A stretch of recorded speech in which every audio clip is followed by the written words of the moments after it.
Well, thank you very much and good afternoon. The First Lady and I, please, are delighted to welcome you all to the White House for this very special occasion, and that it is.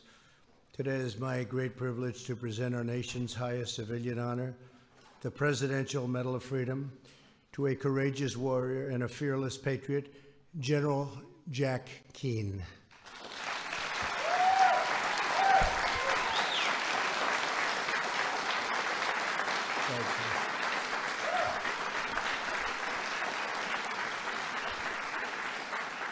We're very excited to have Jack's wife, Angela, with us today, along with his brother, Ronald, and his son, Daniel. Thank you all very much. That's great. And thank you. We're also joined by a very distinguished assembly of leaders, including Secretary Mike Pompeo. Mike, thank you very much. Secretary Mark Esper, Attorney General William Barr, Secretary Dan Brouillette, Senator Lindsey Graham, Lindsey, Chairman of the Joint Chiefs of Staff, General Mark Milley. Great job, Mark. And General Keith Alexander. Okay, thank you very much. Thank you all. Jack Keane was born in 1943 into a family with a strong tradition of military service. His father served during World War II as a Marine in the Pacific Theater. Jack grew up in a housing project on the Lower East Side of Manhattan and became the first member of his family to attend college. At Fordham University, he joined the ROTC, distinguishing himself as a cadet and a member of the famed Pershing Rifles. Upon graduating, Jack was commissioned as a second lieutenant in the U.S. Army. He volunteered to serve in Vietnam and joined the legendary 101st Airborne Division. As a platoon leader and later company commander, Jack fought through fierce and bloody combat. He demonstrated unflinching courage under fire, and for his exceptional valor, Jack was awarded the Silver Star. After Vietnam, Jack and his late wife, Terry, adopted two wonderful sons. They raised Daniel and their late son, Matthew, with extraordinary love and care. In the Army, Jack designed new training methods to ensure that military leaders would always be extremely well prepared for the intensity of combat command. His rigor, discipline, creativity, toughness, they all achieved tremendous results. General William Depew, who helped rebuild the American military after Vietnam, wrote that Jack was the best brigade commander that he's ever had. He was very exceptional at all levels. In 1991, Jack became a brigadier general and commander of the Joint Readiness Training Center. He devised a state-of-the-art program that prepared our nation's service members for combat against extended insurgencies in both urban environment and rugged terrain. Jack prepared this nation for the wars to come and helped train soldiers that would later serve in Bosnia, Somalia, Haiti, and Kosovo. Jack was named a Vice Chief of Staff of the Army in 1999, was in his office on September 11, 2001, when terrorists struck the Pentagon. He ran through smoke and debris and evacuated the injured, saving lives. He visited the wounded in hospitals and attended scores of funerals for the fallen patriots slain in the attack.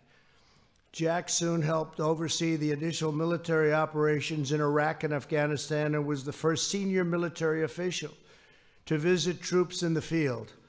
In 2003, he was offered the position of Army Chief of Staff, but in a profound act of devotion, he turned down the position and left the Army after nearly 38 years to care for his wife, Terry, who had developed Parkinson's disease. In 2006, Jack helped engineer the surge that stabilized a deteriorating situation in Iraq and allowed Iraqis to finally take charge of their own future.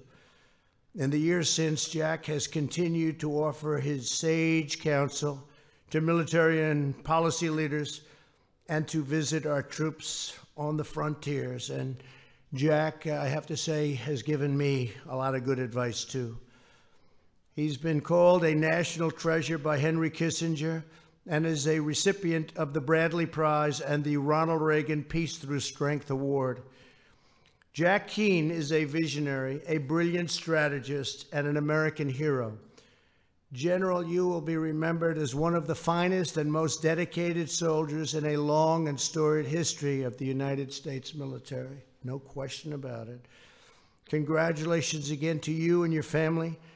I would now like to ask the military aide to come forward and present General Jack Keane with the Presidential Medal of Freedom. Thank you.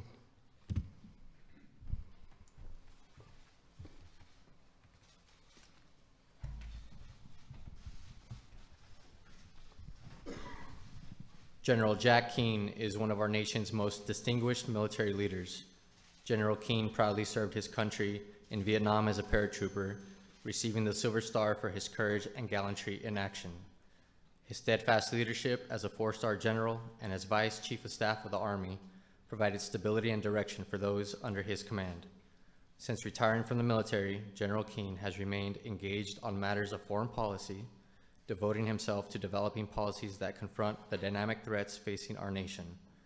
The United States proudly honors General Jack Keane, whose tireless devotion to our country has defined him as a true American patriot.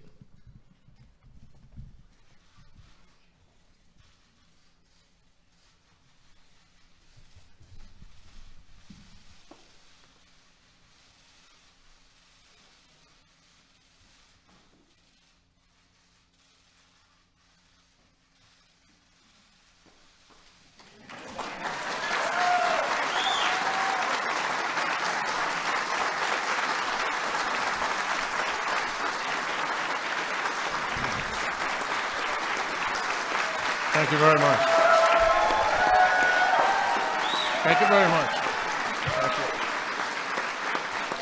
Thank you very much. Thank you, thank you.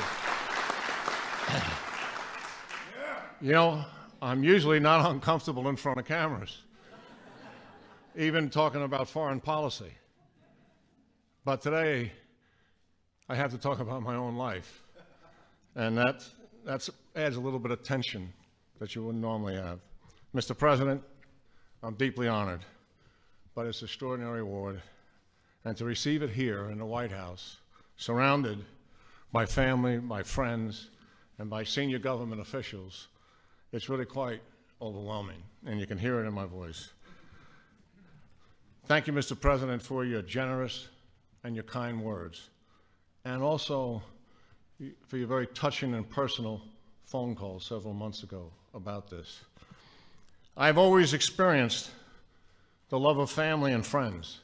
Some friends that are here today, we go back over 50 years. My parents raised my brother Ron and me in a working class Catholic environment. We were fortunate to attend Catholic schools in New York City.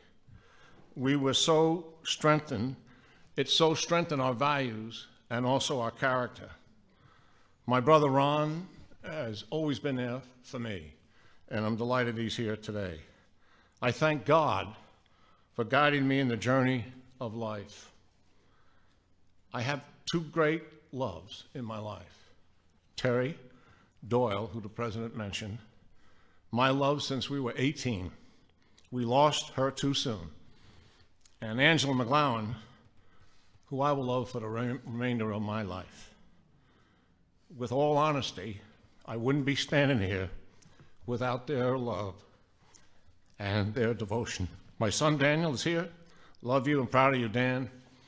And my other son Matthew, he was a special angel who is with the angels in heaven today.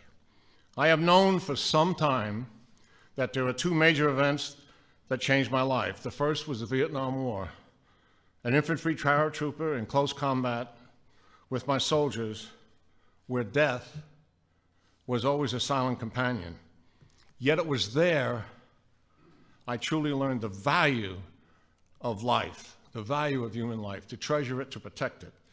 The experience crystallized for me the critical importance of our soldiers to be properly prepared with necessary skill and the appropriate amount of will to succeed in combat.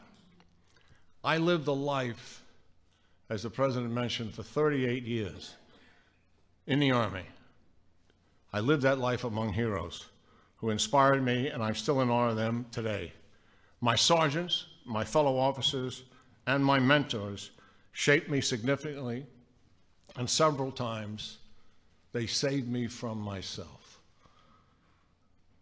And that's the truth of it. The second event was 9/11, the Pentagon. I lost 85 Army teammates, lived the tragedy up close, attended scores of funerals with Terry.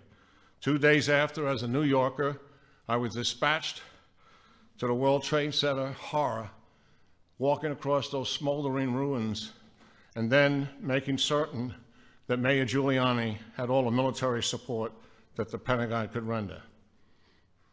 It was personal, and I was angry. And despite having left the Army 17 years ago, I never left the 9/11 wars and America's focus on radical Islam and what they did to us. I could not have imagined that I would stay so involved in national security and foreign policy. My motivation is pretty simple. Do whatever I can, even in a small way, to keep America and the American people safe. Mr. President, thank you for the Trump defense buildup. What you are doing to dig us out of the deep hole that you found the military in is all about protecting America, not just for today, but for the generation to come. And thank you so much for everyone for sharing this day. And thank you again, Mr. President, for making this day happen. God bless America, and God bless the American people. Thank you.